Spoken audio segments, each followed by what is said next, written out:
Ready, set, recording. Welcome to episode 196 of Auto Off Topic. Welcome back, Brad. What's up? Not much, Andrew. What's going on with you? Oh, it's the 2nd of July. We're almost the 4th of July. In the middle of summer. We are. It seems like just yesterday it was Christmas time. It does. It really does. But it also seems like February was 6 years ago. So somehow both things are true. Yes. It's been a hell of a year. So far. Well, we're halfway through, so we made it halfway. Yeah. Yep. We're halfway through. Do you have any 4th of July plans?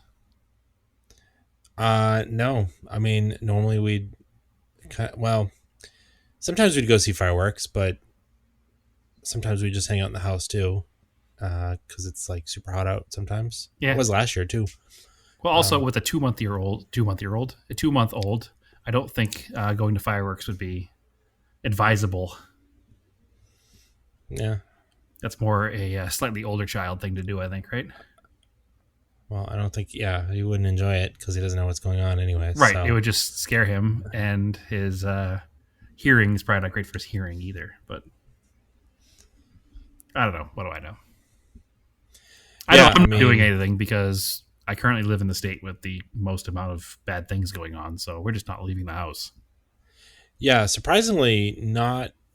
I haven't heard a lot of fireworks going off here. They've been really cracking down on that. So it's good because they're super annoying. And it's good for the dog because he really hates it. Yeah, we have definitely had some going off in the neighborhood, but as to be expected. I don't understand why they're legal here. Oh, because your state's either on fire or it's not on fire. Right, it's a tinderbox, the entire state. Especially this year, the fire danger is super high because last winter was really wet.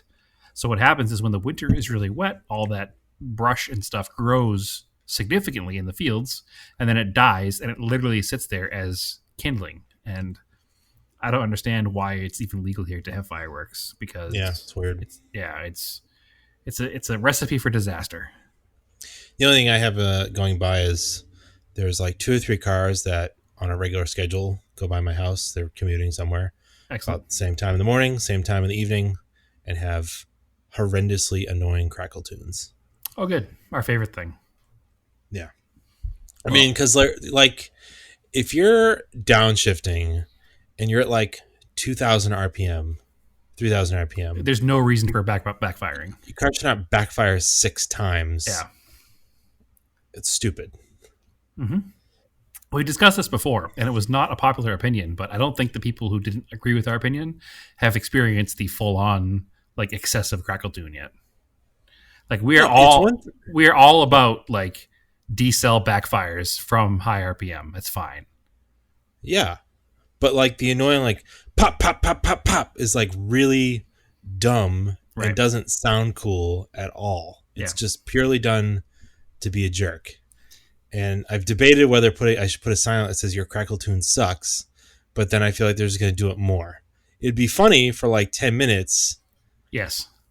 But it would also be funny. It would also be funny every time somebody did it for the first like week. Yeah. But yeah, I support this idea. You should do it. Especially because I live 3,200 miles away and wouldn't have to hear it. Yeah.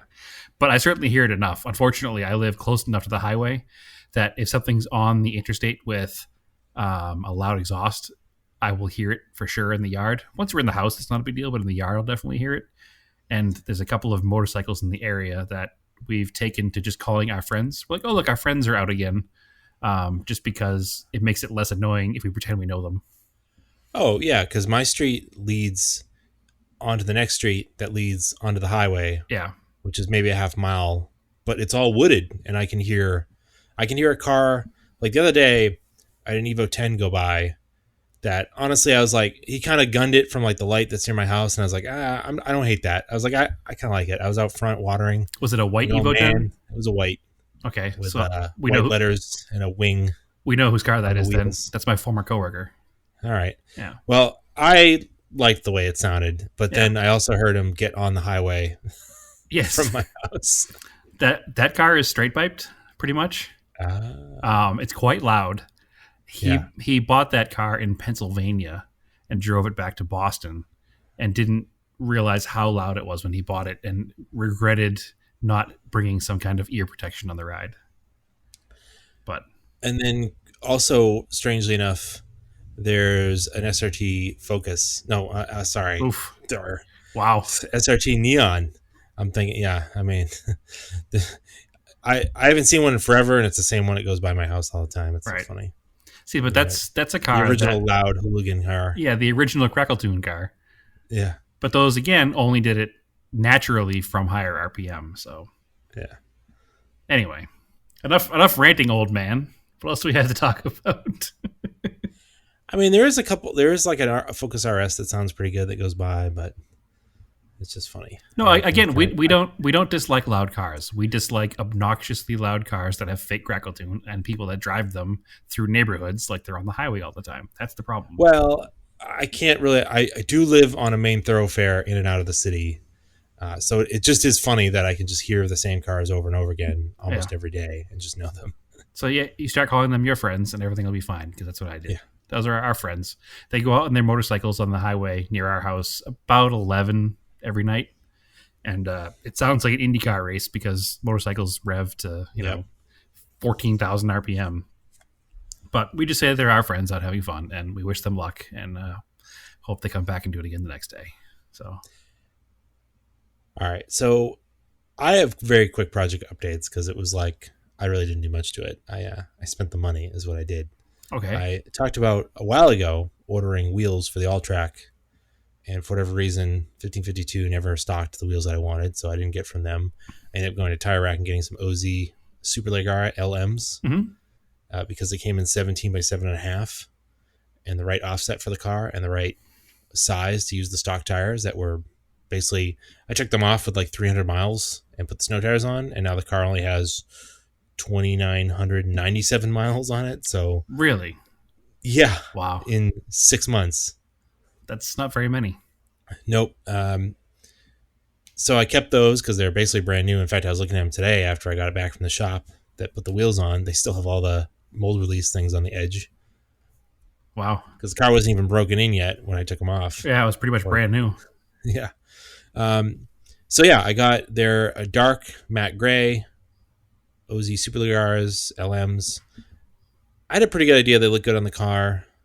They look way better than I expected they would look on the car. The gray looks perfect against the black moldings on the Alltrack. Yeah, the factory wheels were actually almost too bright of a silver.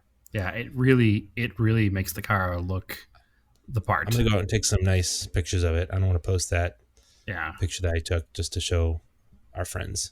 yeah, no, But, it yeah. looks really good, and the color complements the car very well. So And then the wheels are almost more three-dimensional than the factory wheels. It's weird. Like they're just more visually appealing, I guess. I don't know. yeah, which is why you bought them. And it's just funny that we're like the OZ wheel household now because we've got gray OZ rally wheels on the Crosstrek and the Superleggeras. That's true, and you have a set of old OZ Rally wheels for the Galant too, Yeah. and also a dark gray. Yeah. So it's all good. They make a good No, product. it works really well. Yeah, it's a nice quality wheel. It gives it just enough to make the car look different that you know it's enthusiast tone. Like we've talked a lot about in the past where you personalize a car. You don't have to go crazy. You can do just simple things like a set of wheels. Yep. Some window tint. Something that makes it not a commuter. Yeah. It's a commuter, but makes you stand out as being just another commuter, another boring car. Yeah. And I took it over to, there's a nice Eurofocus shop like 1.5 miles from my house here in Peabody. Yep. Autobahn Performance. Very good shop if you got a Euro car. Highly recommended. Yeah. Super nice guys over there. If you do go there, make sure you say hi to Mike and tell him that we sent you. Yeah. Yeah, they took care of me. And then it was funny because when he called me to tell me it's ready, he's like, man, color in that car. Yeah. I'm like, yeah, it's cool, right? He's like, yeah, it's weird because it's like kind of teal from far away, and then you get close to it, you're like, oh, I can really see the metallic. I'm like, yeah, it's different, but yeah, it works. It looks really good. I think it's funny though because I think that thinking back in my brain, you've almost pulled the trigger on a set of Super Ligars like 4 times on different cars. Maybe. Because I remember when you were first looking at wheels for the Talon, you wanted them, and they looked at them for the Evo. I think it was actually what I should have bought was Anki RPMs, which were the mesh wheels, which actually I had them ordered, and I believe they ended up even being delivered. I had UPS take them back for the Talon. Because I was like, I wanted the rotors more at the time. Whatever. Oh, to be young. Yeah, whatever. Because those were like a dark gray, I remember, and I just wanted the gunmetal with the polished lip. I thought that would look cool. Yep, but I remember the Super Ligar has always kind of been on your radar as a wheel you've always considered for almost everything. So I know you've always liked the wheel a lot, so it's neat that you've finally pulled the trigger. It goes on a lot of Golfs, is mostly when you look it up. I haven't seen it on an Alltrack. Just a classic. The rally wheels would have looked really good, but I also didn't want to have the same wheels as Stephanie. No, that'd be weird. Because that'd be weird. Yeah, she can have her own wheels. I don't want to copy her style. So. Yeah. You should have bought the Volkswagen before she bought hers. Then you could have had the wheels. Yeah. But no, these look good, and you can tell they're a performance wheel on a car that makes it look a little bit more like a performance car, even though it's obviously a standard commuter. So I've wanted to put wheels on my Volkswagen for a while for the same reason, because it just kind of would bring it to that next level. But I definitely pulled the trigger. Not being lowered, it looks pretty good. No, it's perfect. And definitely I will consider, obviously I didn't want to buy new tires because these tires are brand new, they came with the car, but when they wear out, I'll probably switch to the Michelin Pilot All Seasons. Yep. Because that's what my WRX came with. And for an all-season tire, they stick like a summer. Yeah, no, they're really good. And they wear like an all-season, though. Yeah, we have Michelin All Seasons on Naomi's car, and they last forever, and they're ultra quiet, and they're really good. So yeah, highly recommend those for sure. They're a little more pricey, but they last enough extra time to make it worth it. Exactly. You know, when I need a full set of tires for the Volkswagen, I'll probably wind up buying them as well, because I had to buy 2 tires right after moving. So the budget was super low, so I couldn't buy 4 matching Michelins, so I just bought 2 cheap tires for a little while, and it hurt me a little bit inside, but I'll definitely put some Michelins on it when I go ahead and replace all 4. Hopefully when I get wheels for it too, we'll see. If I still have the car. We'll also see about that. All right. So enough about brand new cars and easy project updates, because I didn't even bolt the wheels on. I was like, you know what? It's super hot today. I'm going to have them mounting them anyways. I might as well just pay them the extra, put them on the car. Yeah, there's no shame if they put the tires on. It's not like you brought the car to them to do a snow tire changeover and had them just unbolt wheels and bolt wheels on. That I'd make fun of you for. Yeah, but exactly. If you're having them put the tires onto the wheels, you might as well have them on the car. Car's already there. It's not a big deal. Plus, then they can do any kind of reset you have for TPMS too. Oh, it's easy. Is it like mine, just a button? Yeah. Mm-hmm. Okay. Anyway, I also have a project car update this week. Yeah, you have numerous ones because we sort of got into it at the end of the last episode about Little Lightning. Yes, the 1978 Toyota RN28 pickup truck. All right, go for it. So where did we leave off with that truck? Had I just brought it back to the house? Yeah. I believe, you're taking it back to the house. Maybe you had been assembling all the things. I don't think you had got to the point of... I think you had got to the point of realizing it needed ignition parts. Okay. So let's back up to assembling the engine, because it's going to be important in a little bit. So when I was younger and less experienced with putting things together, I once put an engine together with the timing screwed up, and I bent a valve in assembly. I don't know if you remember that or not. It was a few years back. I don't know how much younger you were. A solid... Maybe less experience. A solid 5 years 2 ago. years? No, it was like 5 years ago. It might have been 17. So maybe 3. We're talking about the Cressida, right? Yeah. So that car was sold in 2016 early on. So, anyway. I'll let it slide. We can argue later. Sure. Anyway, For the sake of moving this along. when I was working on it 5 years ago and less experienced at working on insides of engines because I hadn't done much inside of engines before, I screwed something up. So I was obviously being very careful in this case to not bend a valve. So the timing was perfect. Everything was set perfectly. And I bolted everything together and everything seemed A-okay. So we're going to skip ahead now. We won't skip ahead. That's where we were. The engine was together. That I needed ignition parts. We've gone over that 1,000 times on the show about converting to the GM ignition module from the mid-70s GM trucks. Did that. Right. Didn't have spark. Right. Yeah, I'm not sure you went in depth about fixing it.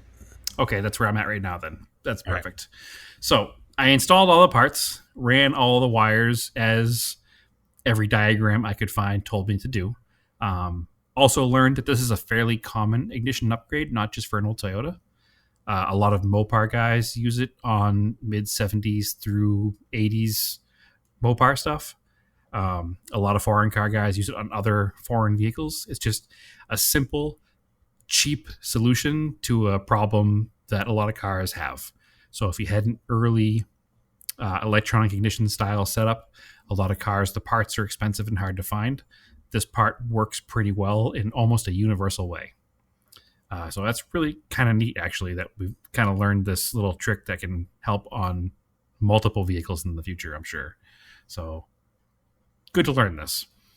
Get everything all wired up. It's pretty simple wiring. There's 5 wires total. So you have 2 wires that go to the coil, 1 wire that goes to keyed power, and 2 wires that go to the distributor, because there's a magnetic pickup inside the distributor. Put the whole vehicle together. Tested the system, had power to the module, had power to the coil, had power from the coil to the distributor cap, but wasn't producing spark. No matter what I did. I checked voltage drop with ignition on, voltage with the starter engaged. All voltages everywhere seemed fine. Power was going where it should have gone. There was no spark. Was kind of tearing my hair out a little bit about this because it's a pretty simple setup. There's no ignition points. That's the whole point of electronic ignition. It eliminates the points. Again, it's an early style electronic ignition. It has a magnetic pickup, which anyone would, and it has these 4 blades on the distributor shaft. And what happens is these 4 blades spin past the magnet, and every time they spin past the magnet, it closes the circuit and produces spark. Apparently, which I was unaware of, there is a set specific gap, just like in points, that is on this magnetic pickup. It's not a solid mounted one spot piece. It actually has like a slotted holes to mount it on, so you can adjust it. So the specific gap was 0.2 to 0.4 millimeter. And when I finally did figure this out, I ran out and picked up the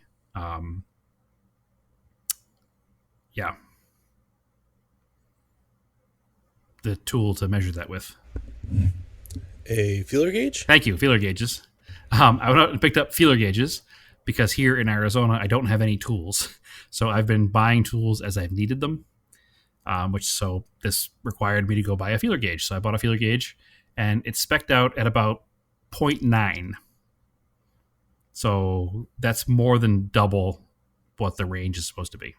It's supposed to be 0.2 to 0.4. I was at 0.9. So obviously, it's too far apart between the magnet and the pickup. So I had to loosen that, tighten it back up. I spec'd it to 0.25 millimeter. Cranked it over. Good solid spark. So that was a nice, easy thing to fix. So now I'm super excited. I have spark. I have fuel. I have starting fluid to help out a little bit. So I put everything together, put the ignition cap, the distributor cap on, squirt a little fuel into the carburetor, crank the thing over. I can kind of hear it stumbling a little bit. Nothing crazy. It backfires out the exhaust.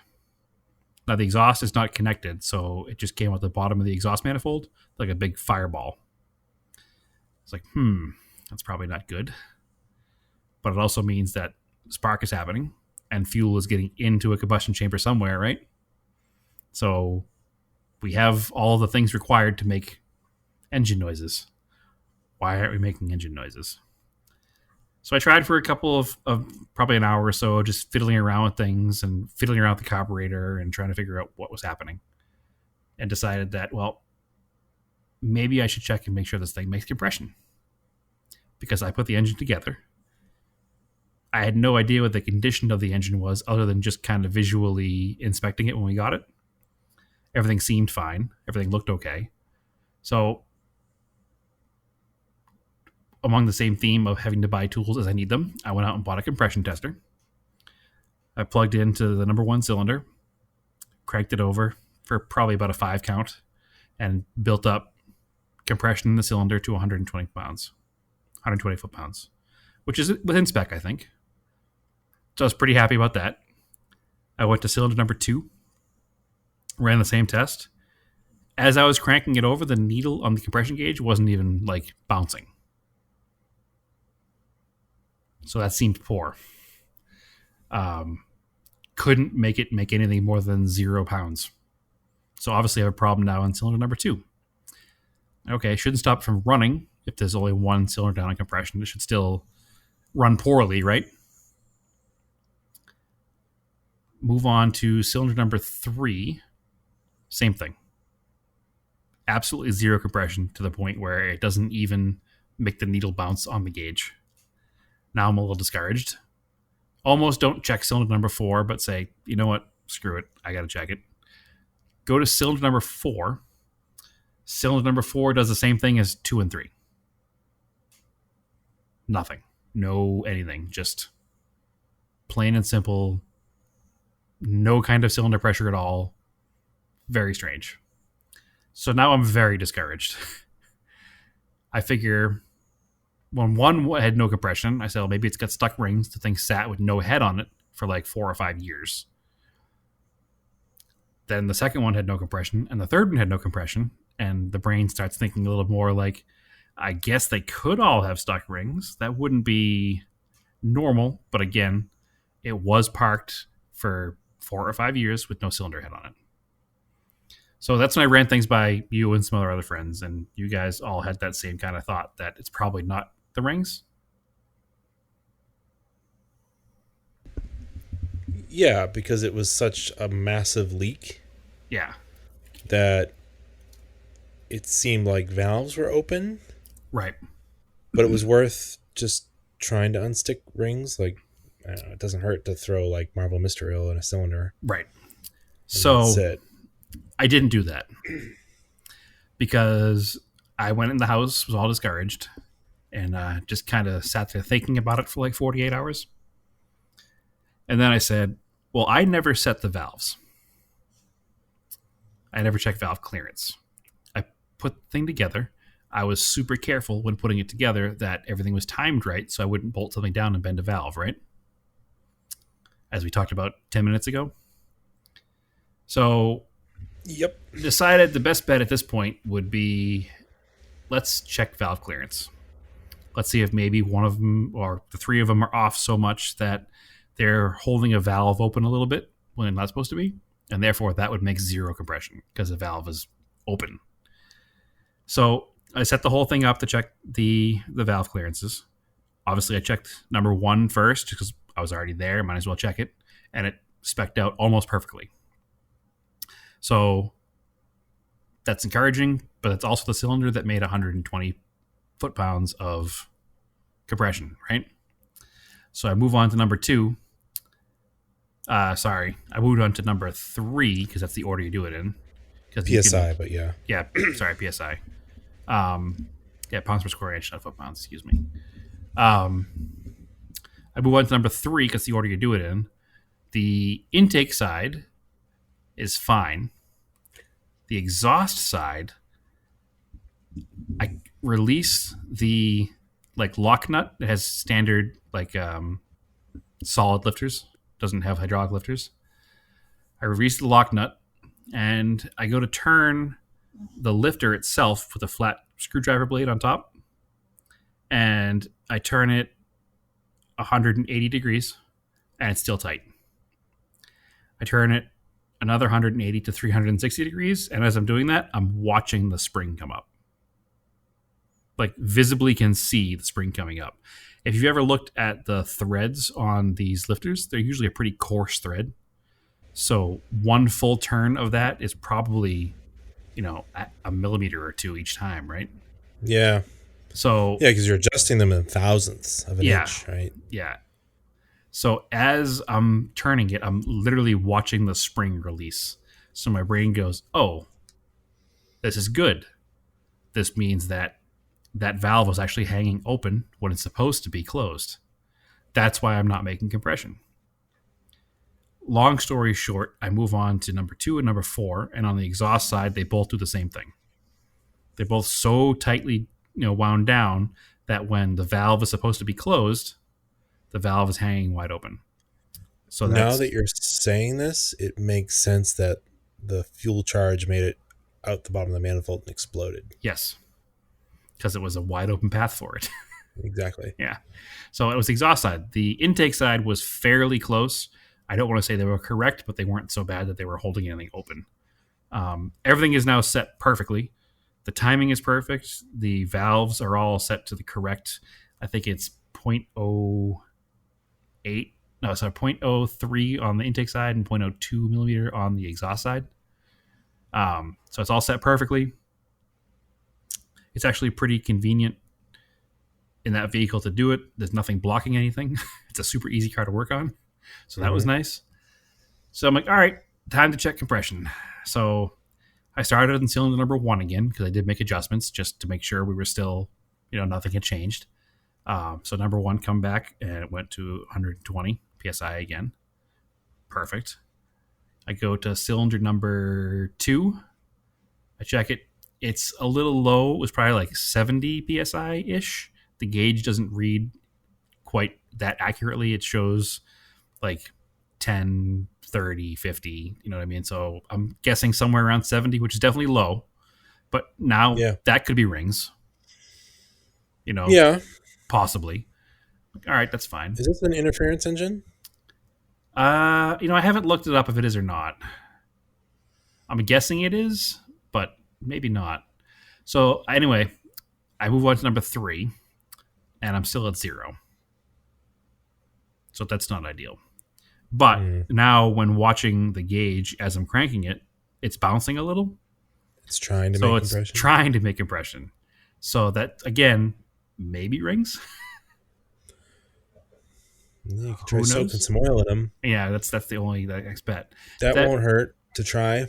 I go to number 4, and number 4 is up at 120, just like number 1. All right. So number 1 and number 4 are good. Number 2 is and number 3 is 0. So a couple of things could be going on here still. This is where I'm at now. I'm trying to think too. Sorry to interrupt. On a 4-cylinder, typically it's like for the stroke, the way the crank is set up, usually to be like the 2 center pistons are up at the same time. Yeah. So depending on how it was stored or where it stopped, right, in the engine block, those two maybe they could be, the rings could be stuck. Maybe. So the other thought I had is this truck was parked for a reason. Last time I had this discussion, I said maybe it's because it wasn't making spark and he didn't know how to make spark. Right. This time I'm like, well, maybe it lost compression in a cylinder. Maybe he jumped time and bent a valve if it's interference. I haven't looked it up yet. I didn't even think about that. My brain, being in old Mitsubishi world, everything is interference and it's always bad. So I forget that there are times where it's not technically always bad. Could be like an old Volvo 4-cylinder. Yeah.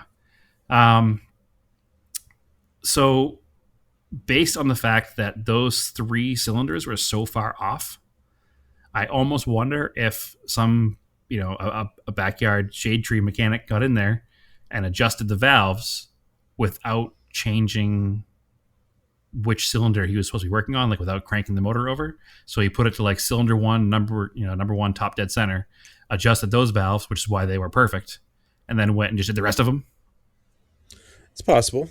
and just over tightened everything. And then when it cranked over, did it bend a valve then? If it's Also interference? possible.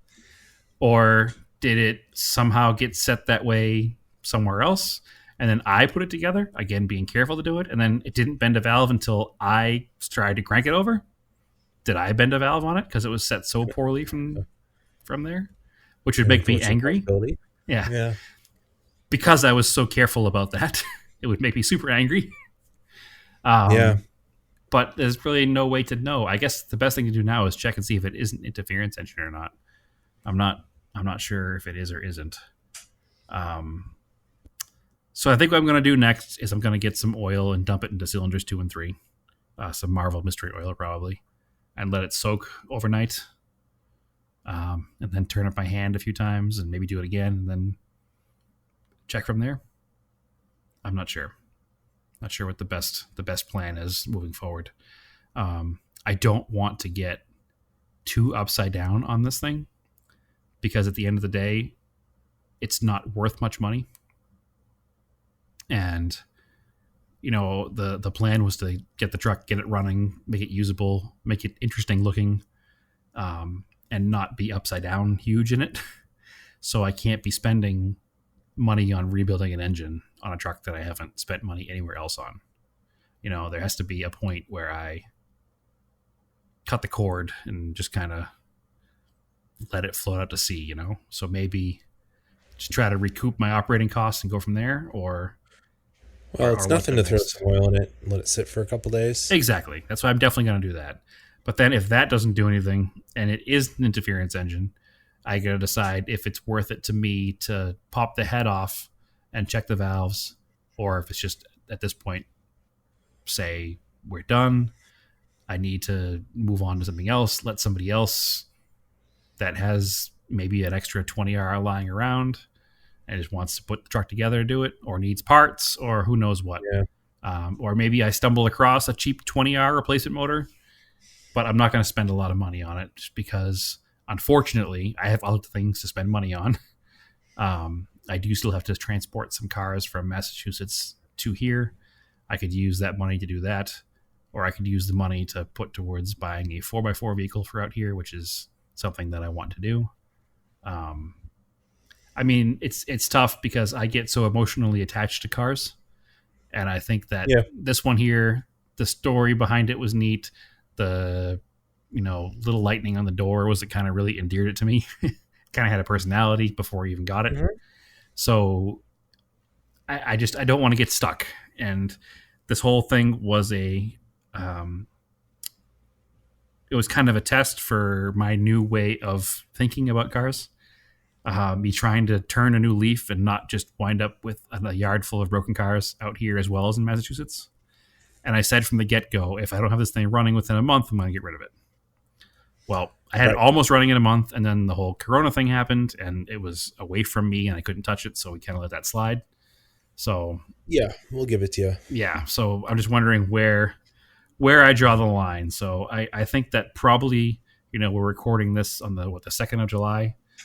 I figure by the end of the weekend, I'll probably have an idea of what I'm going to do with this truck. So, the truck. I mean, throw some oil in it tomorrow. Yeah, that's definitely going to happen. Till like Sunday.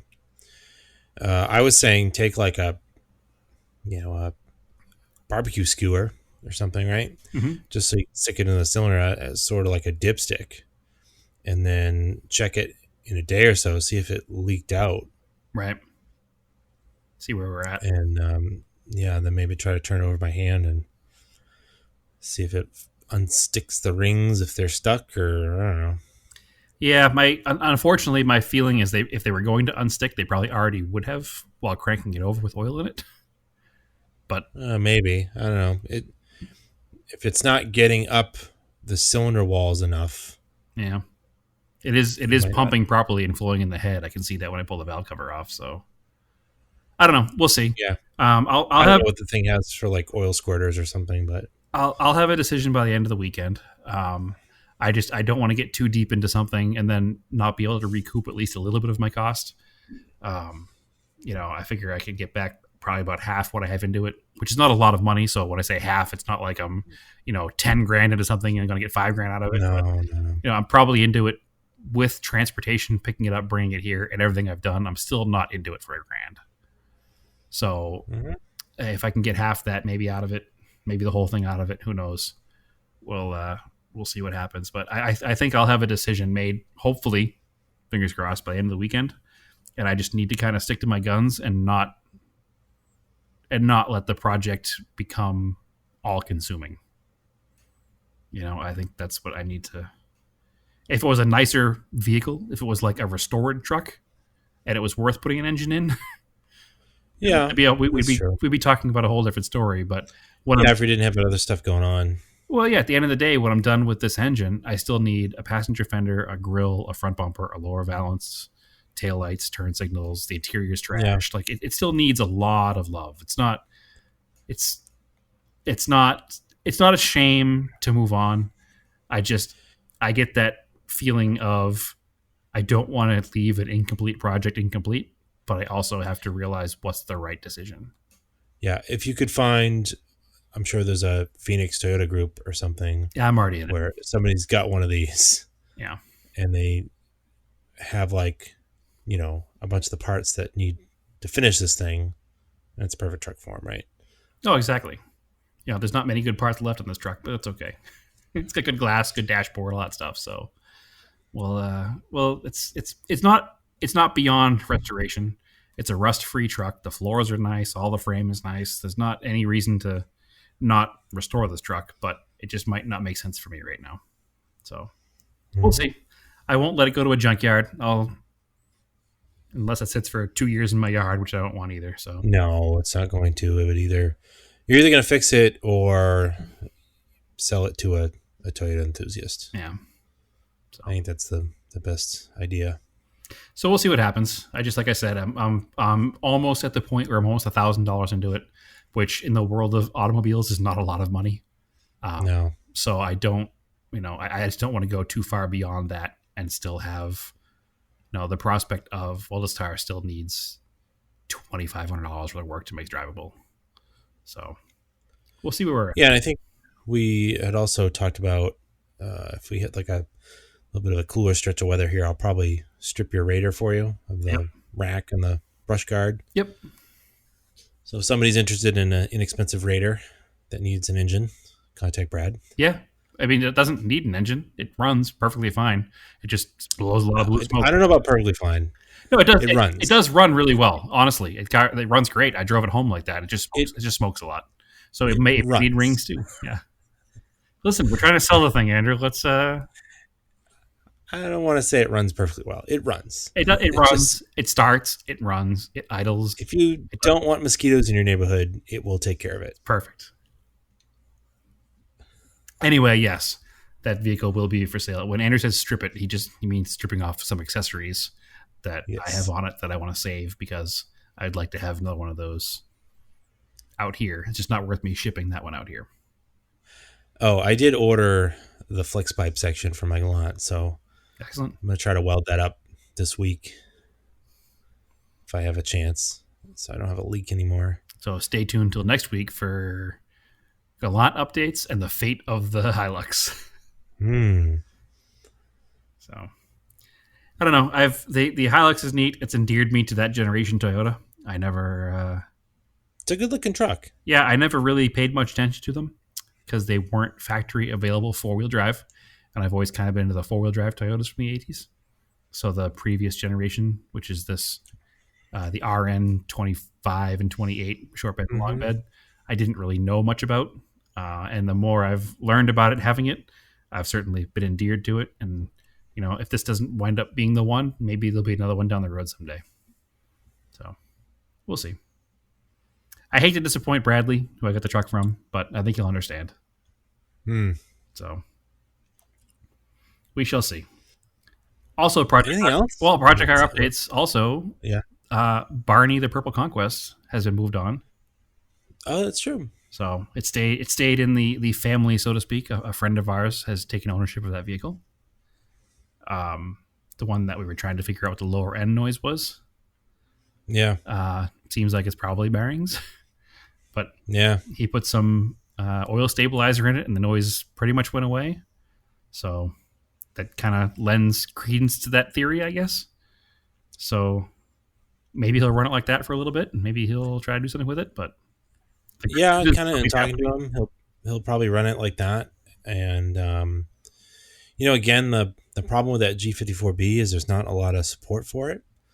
So likely, if it does let go, he'll probably look for like a 1JZ.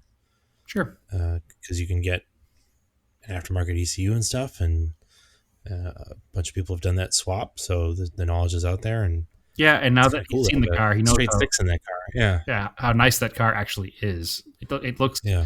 It looks poor from first glance, but you look at that car, it's a very straight, rust-free car. So it's definitely worth putting the time and effort into. And if it wasn't for the fact that I moved away, I probably would have finished that car. But so this is not the podcast of Brad's failures, is what it sounds like. But I have to get past that thought that I didn't fail that thing. It's the same theory with that car.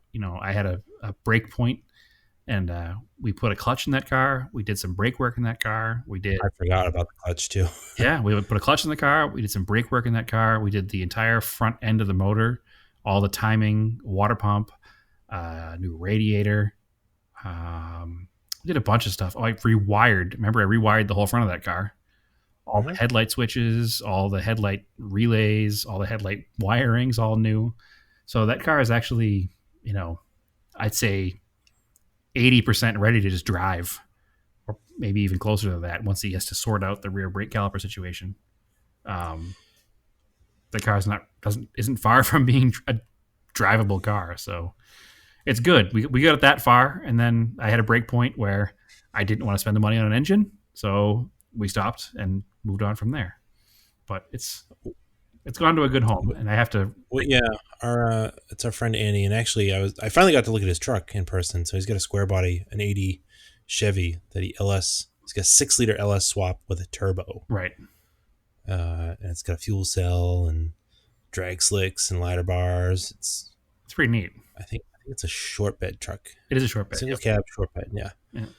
It's got just the right amount of patina to it. It's pretty cool. It's a neat truck. I dig it a lot. I gotta get him to at least wash it, and I'll take some pictures of it for him. Yeah. Washing it would go a long way. Mm-hmm. But no, he's the right owner for that car, and I feel good about getting that car to where I got it to from where I got it from, and moving it on to somebody else who will finish the project. So that's the whole part of me trying to be a different kind of car person. I have to understand that sometimes that's how cars go. You get them to a certain point, and then you move on. Not every car has to be a full restoration, full rebuild. Sometimes you're just the caretaker of the car for a little while, and that's kind of what happened with that car, and maybe what happens with this truck. Because I got this truck and it was in a million little pieces, and somehow managed to get the engine back together. Obviously, not perfectly well, but I don't think it was any fault of mine. I think it was just, for whatever reason, the truck was parked is probably what I'm running into now. So, moving on. Yeah, anything else? I don't think so. I think it's been a pretty slow week. Otherwise, one more thing. What's that? I accidentally stumbled into the world of sideshows. Oh, right. Yeah, you were telling me this. Yeah. I don't think it would ever happen here in New England. I didn't know it happened anywhere outside of Oakland. That's where they're famous for. So a sideshow, for those who are uninformed, is a group of generally much younger car enthusiasts with a disregard for law, I guess you could say. Yeah, there was a thing not too long ago, maybe last season of The Drive or the season before, where Alex Roy went and interviewed some people that are into it, and there's a couple Instagram accounts, a couple websites, YouTube, Facebook pages, stuff like that make money by selling merch connected to this stuff. Yes. So not to glorify illegal activity, but I mean, there's no other way to discuss it without glorifying it a little bit. The hashtag is Sunday Fun Day. Ah. That is the internet hashtag for, which is also a hashtag for lots of things. Yeah, so it kind of gets buried. It's hard to track. Buried, and then once you've found it, it's there. So it's like hashtag AZ Sunday Fun Day is what happens out here. So, and then what was the other one you were telling about? But like, because there's also videos of people getting hit by cars. It's the Sideshow Olympics. Hashtag Sideshow Olympics. Yeah, it's kind of crazy. That is a fun one to watch because it's so. Let's discuss what sideshows are in the first place. So a sideshow it started in Oakland, California. Apparently, they've been going on for like 30 years. This is not a new thing. I thought it was a new thing. Are you going to talk about how it comes from illegal street racing? I don't know that story. Do you know a story that? Okay, so that's how it started. So when people are waiting to line up to do their illegal street races, you end up with the sideshow. That's why it's called a sideshow. Okay. Yes. Excellent. See, I did not know that. So they basically block the street off with a sideshow, if I'm understanding it right, so that other people can do the illegal street racing.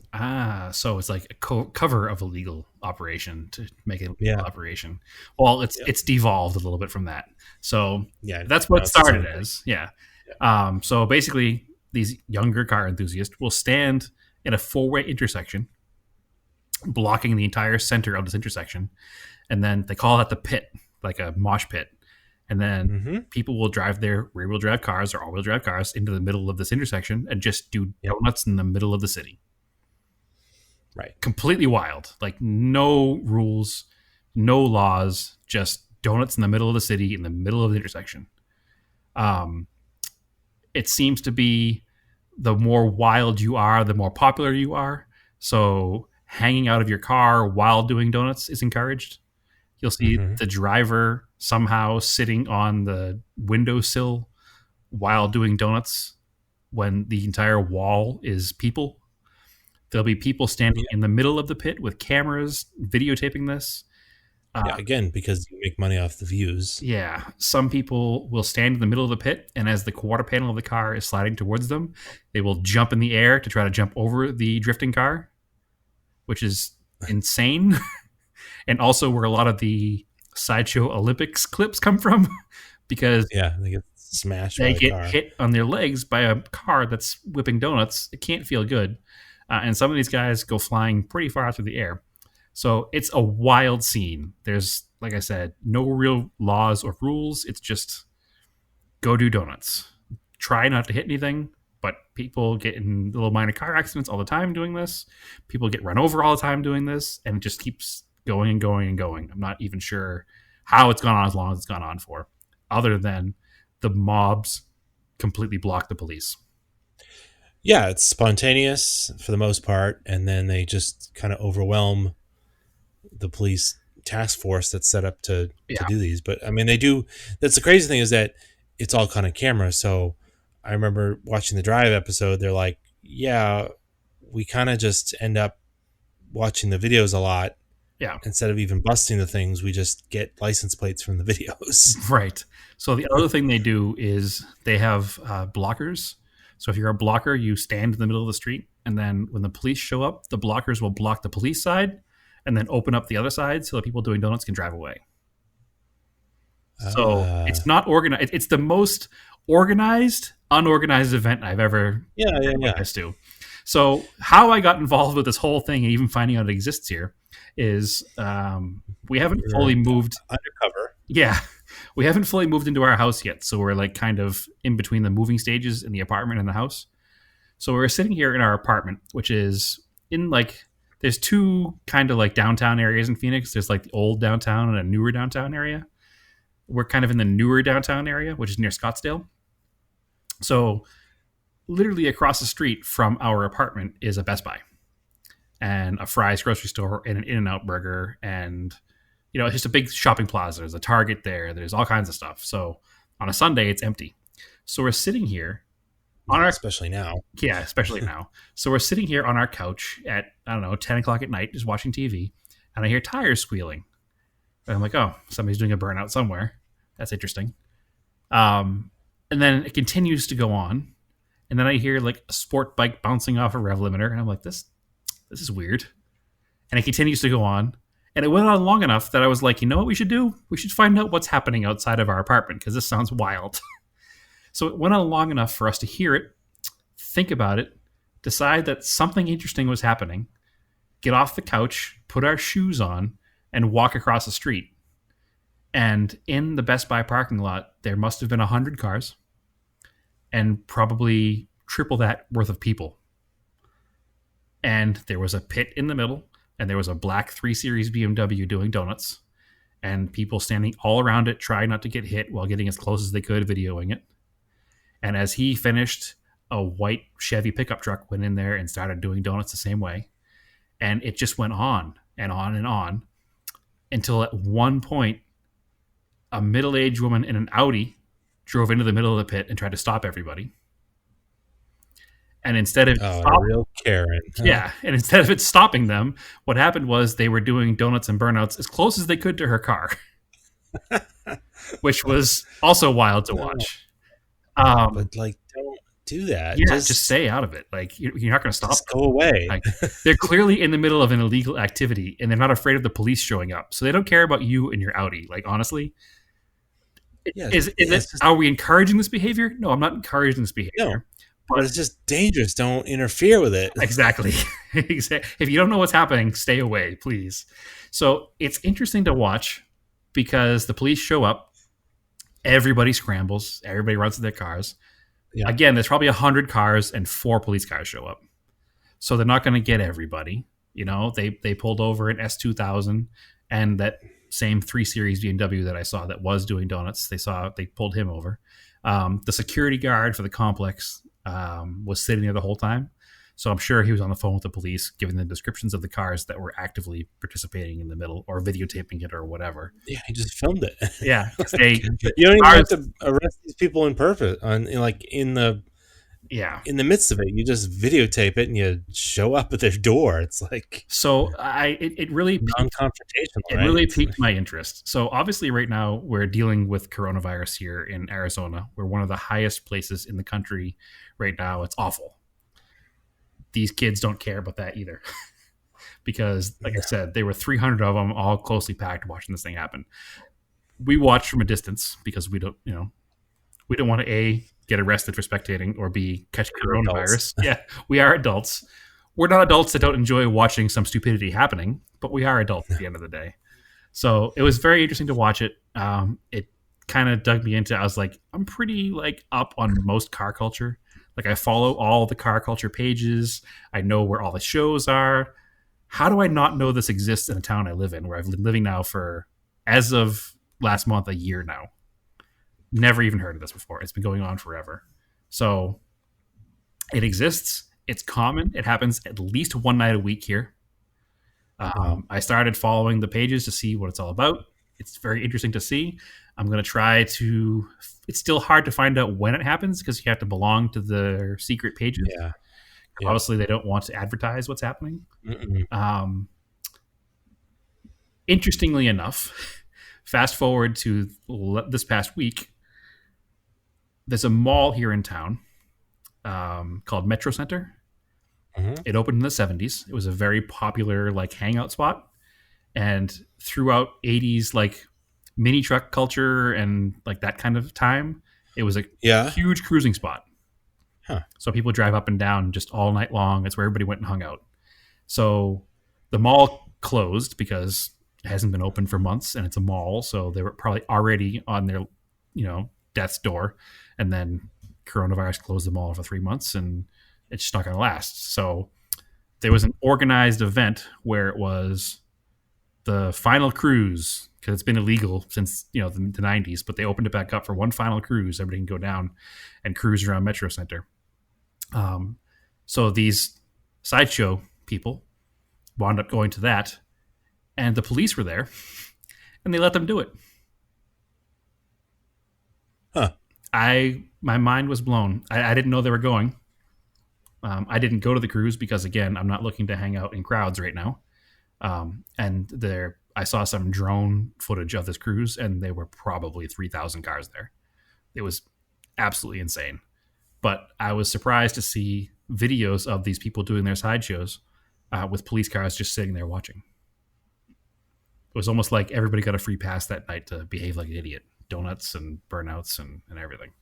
So what is happening now is they're trying to organize I don't want to call it a sideshow because it's going to be possibly allowed, but some kind of a drifting event in the parking lot there once a month. Because now it's just a big empty lot with no stores in it. So, but we'll see what happens. So it's interesting to see that.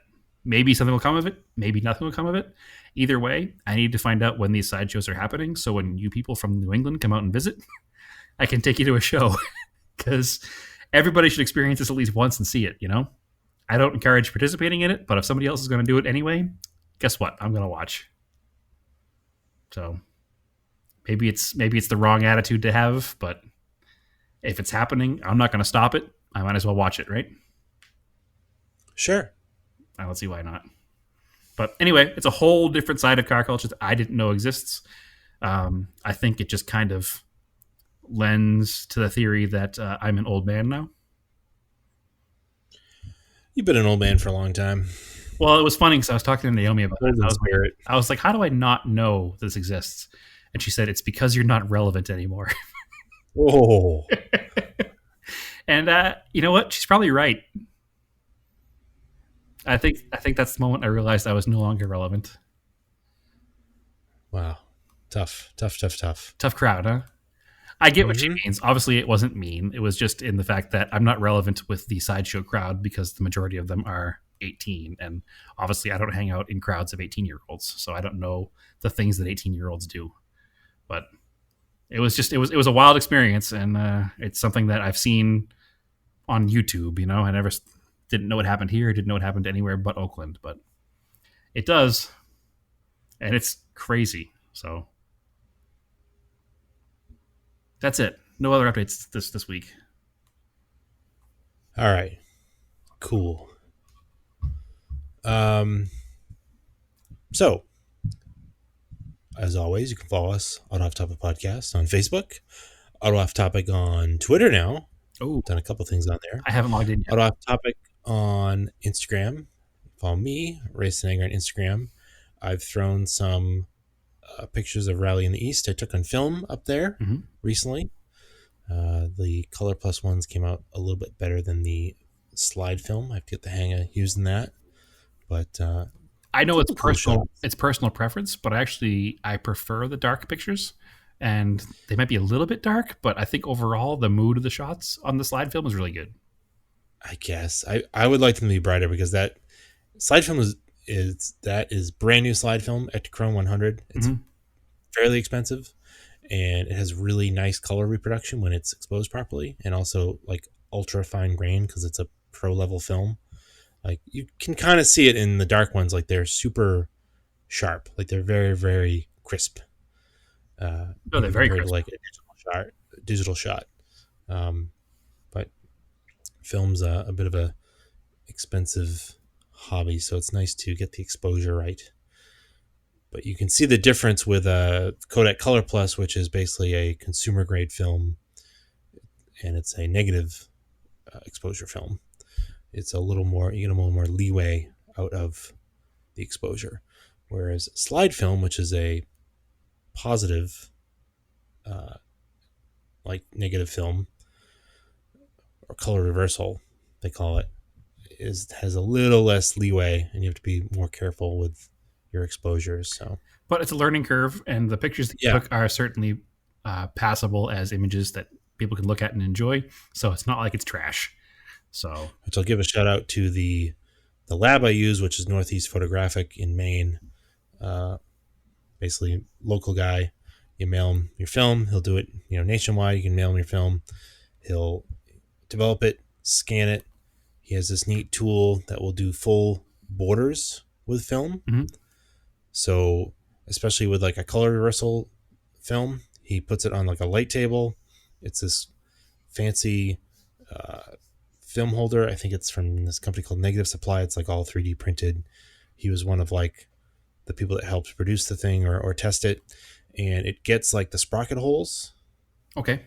So basically, what he does is he puts your slide film that he's developed on a light table in this holder that holds it perfectly still and flat, and then he shoots a picture of it, believe it or not, with another DLSR and a macro lens, Okay. and that's how you scan it. You scan it with a DLSR Oh, that's interesting. instead of actually throwing it in a scanner. Yeah. So the resolution is like really nice, and the quality of the scan is really nice. So That's on the slide film though, right?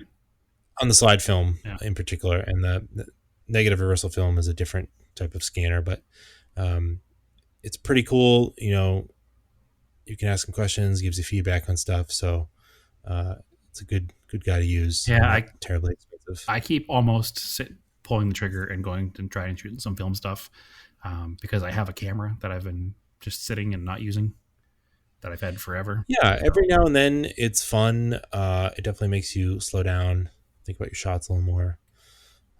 Gives them a cool look. Plus, I've been sending you.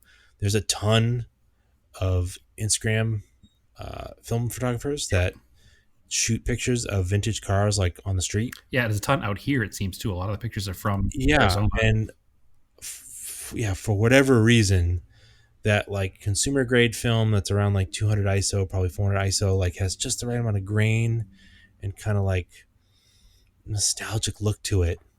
Yeah, That stuff sure. just looks really cool. And there's a bunch of people doing really cool stuff with that. So I like to follow them and get a little inspiration. Yeah, no, it's definitely. I took a picture of a Baja Beetle in my neighborhood. I was trying to capture that sort of a look. Mm-hmm. Didn't quite get it, but maybe I walk by it almost all the time with the dog, so maybe I'll do it again. Anyway, so you can find me on now we're there. Instagram at TSISS350.